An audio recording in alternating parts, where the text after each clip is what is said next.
Okay, this is the beginning of part 3 of plagiarism. And we are on slide, what is this slide? This is slide 13, um, if you're reading along with me. By researching, oops, what did I do with that? Okay.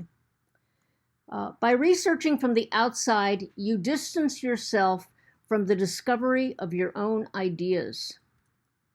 The practice of expressing and refining your ideas, receiving feedback about your ideas and your writing and intellectual growth. I want you to grow intellectually. Granted, Journalism 4425 is a higher level course, and I'm expecting more from you. I hope that up until this point, your junior or senior year, you have grown intellectually. And research will just prove that all the more to you. Surface researching allows you to opt out of an important part of your education and encourages unintentional plagiarism. And we don't want that to happen. By not engaging in the research process, you rob yourself of the educational experiences involved in researching, writing, and thinking. Some of you are going to have to be quick on your feet in your profession. You're going to have to think all the time, or most of the time. People who write have to think the whole time that they're writing. So do not cheat yourself out of a good education. Do the research. It won't take you that long, and it's really worth it. You'll learn so much. So don't copy. Stopping intentional plagiarism is easier than stopping unintentional plagiarism. Don't purchase papers online. Don't cut and paste information. Don't borrow your roommate's paper.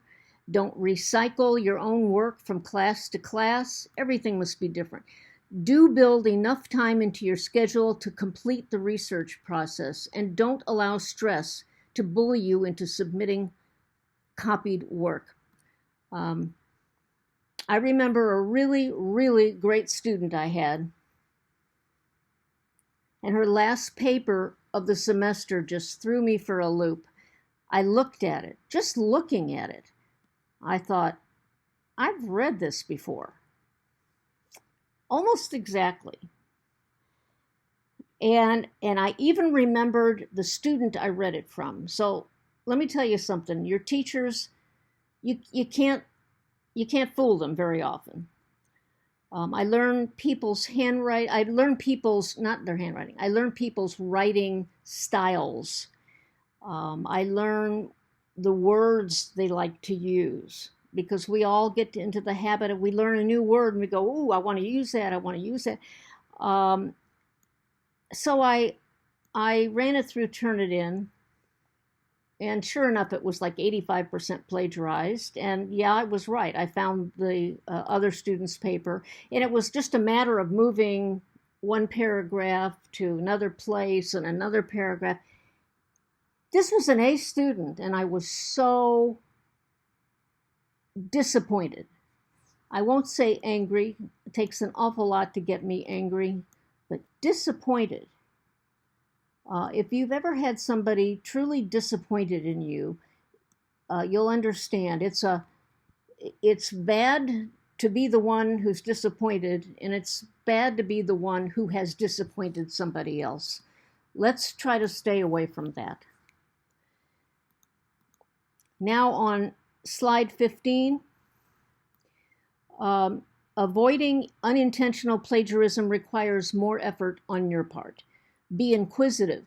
A recent study by Rebecca Moore Howard revealed that the majority of college students don't look beyond the third page of sources used in their research writing. Imagine what might be on page 4. Yeah, it takes a few more minutes.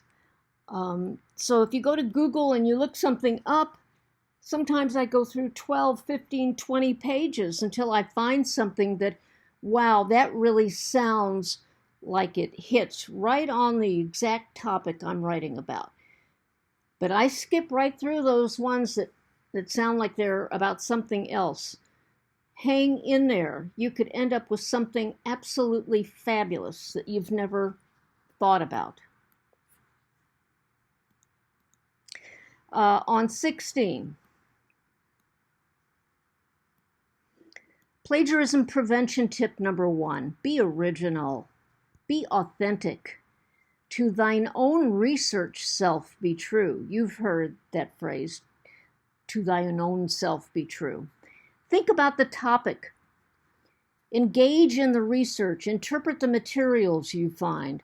Your professor knows the field, but is interested in your ideas and discoveries. Boy, I'll tell you something. I've gotten some papers before that weren't written very well, but oh my gosh, the writers, the students, came up with ideas that I had never heard of, ideas that I knew they had come up with, and I thought, wow, this really beats the writing style. Okay, the writing isn't so great, but oh my gosh, you were thinking, you were using your brain, you came up with a solution that I never even considered. A, you get an A. So please don't be afraid to put out there some idea that you've just come up with that makes sense to you, because it could be outstanding. And on 17, plagiarism prevention tip number 2, take careful notes. This is so important, so important. Use quotation marks to indicate direct quotes. Next to that quote, write the citation, including page number. When I take my notes, when I do this, when I am quoting something, I put the quotes around it, and then right under it, I put, where I got it, what year it was, the author, the whole thing, the whole citation. And when I think of something, and it's my own thought, I write mine, M-I-N-E colon, in caps, bold, mine. This is my thought. And then I write it out, no quotation marks. I write it out as it comes from me. I can go back and I can change it up. I can make it clearer or whatever. But I know what I've written and what somebody else has written.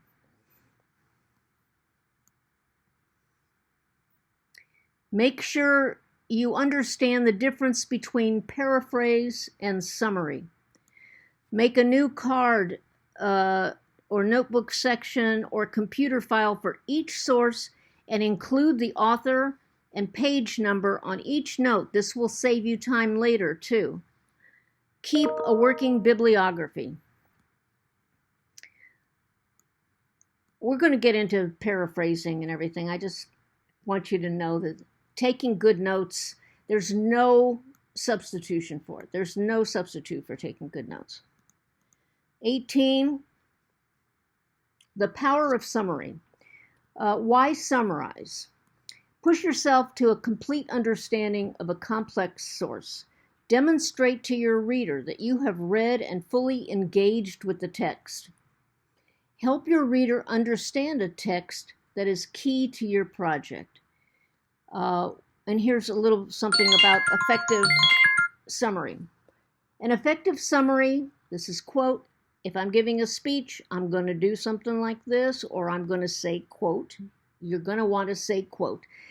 An effective summary captures the main ideas and key supporting points of a source while omitting the details. In other words, something brief, something that just gives me just the facts, ma'am, just the facts. At least 50% shorter.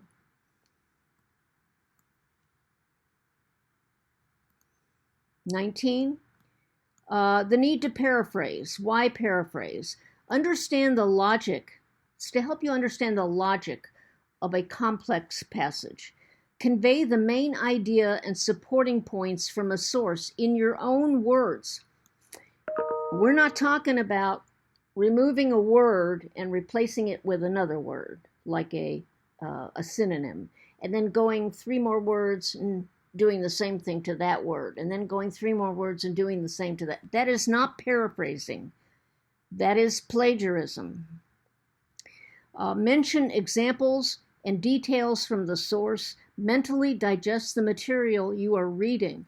And this is what I recommend when you're going to paraphrase something. Read the quote. Understand the quote. Now walk away. Go get a Coke. Go to the bathroom. Whatever you need to do. Stick your head out the door to get some fresh air. Leave for 15 minutes. Come back. Don't look at the quote again. Rewrite it from what you remember. In other words, in your own words. Not even in the same style as the author. Just what did you read before? What was it about? Tell me a little bit in your own words what it was about. A paraphrase restates someone else's ideas in fresh words and sentences. Okay, you do not have the sentence, the quote in front of you when you're paraphrasing. All right, I'm going to stop this.